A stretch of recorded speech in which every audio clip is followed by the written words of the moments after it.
As human beings, we have a gift for making stuff up. Storytelling. This is actually a great and wonderful gift. And of course, in stories, there are people who are good, and there are people who are bad. Now, from an early age, this is instructive. You see, there are people in the world who are not nice. There are people we should be a little bit afraid of. And it's important that we learn to see who they are early on. It's a lesson we need. It's a lesson we learn quickly. And that got displayed for us pretty strongly this week at VBS. You see, Gretchen Ennerlein was kind enough to portray the character Chaos for us in the VBS skits. And honestly, Chaos was pretty darn funny. Just like Ricky Fitz's character, Grouchy, was really funny, and Mackenzie Shirk's character, Whatever Girl, who went around all day saying, whatever, was really funny. But Gretchen, being Gretchen, of course, threw herself into her part, and some of the little kids, they didn't see the humor. They were terrified. They knew this was a person to keep at arm's length. And even by the end of the evening, when Chaos saw the light and the peace of Jesus, some of the little ones still weren't so sure. They still wanted her over there. It took them a while to become convinced that she really had become nice. You see, they've learned the lesson that certain folks are not nice. And because they're young, of course, that line between fantasy and reality, storytelling and real life, well, it's paper thin. But aside from scaring little ones occasionally, there is a downside to our storytelling ways as humans.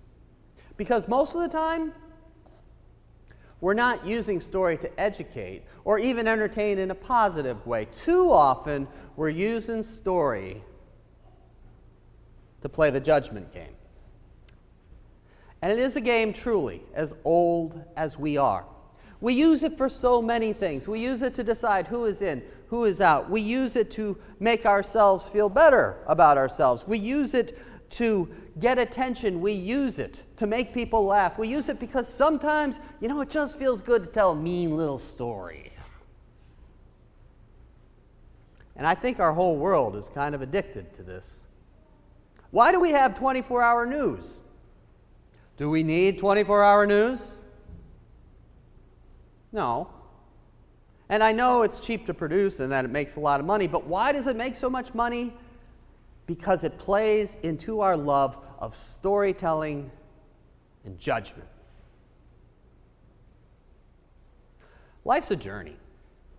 And if you've been here at all, that I feel like one of the shortcomings many of us have as we pursue our Christianity is we get to thinking, well, if we get faith, we get saved, we're done. Which ignores the call for long-term growth in the Spirit, a call that is biblical, theological, and a call that just, frankly, is common sense. And all of this, of course, makes us free to ignore ourselves. It puts us in a place where we can say, I believe I'm cool. Paul is addressing a bunch of people who are thinking just like that. I believe I'm cool. But they're not so sure about the neighbors. You see, they had squared off between the people who would eat certain kinds of food and the people who would not even touch those certain kinds of food. Between people who would observe certain days and consider them holy and religiously fulfilling, and people who would not observe those days, consider them religiously fulfilling and holy. And by getting caught up in passing judgment, all of these folks were getting to ignore critical thinking about themselves. They were ignoring their own need to grow in faith. I guess they hadn't heard these words of Jesus. Do not judge, do not condemn, forgive.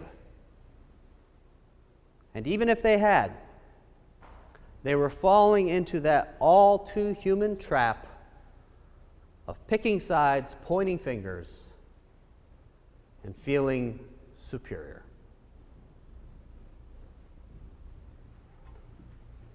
Have you ever noticed when you're around certain people, you feel like you're in the presence of God? Have you ever noticed how seldom you will hear these people judge others? These people are doing two things. First, they are journeying with God. And they are taking a good, long, hard, even though it's a relaxed look at themselves continually. And they're asking God to help them to continue to grow. And the second thing they're doing is they are trusting God to handle the lives of others.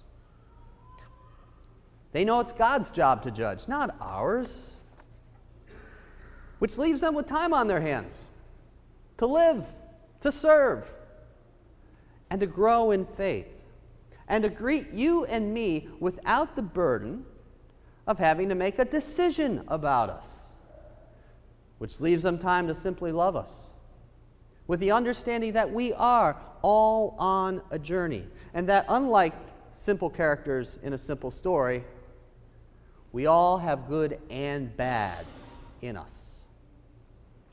They accept that. They don't worry over that, which leaves them free again to love us, which is why we feel God's presence in their midst, which is why when we are with them, we feel as though we have stepped into the kingdom. Do not judge, and you will not be judged.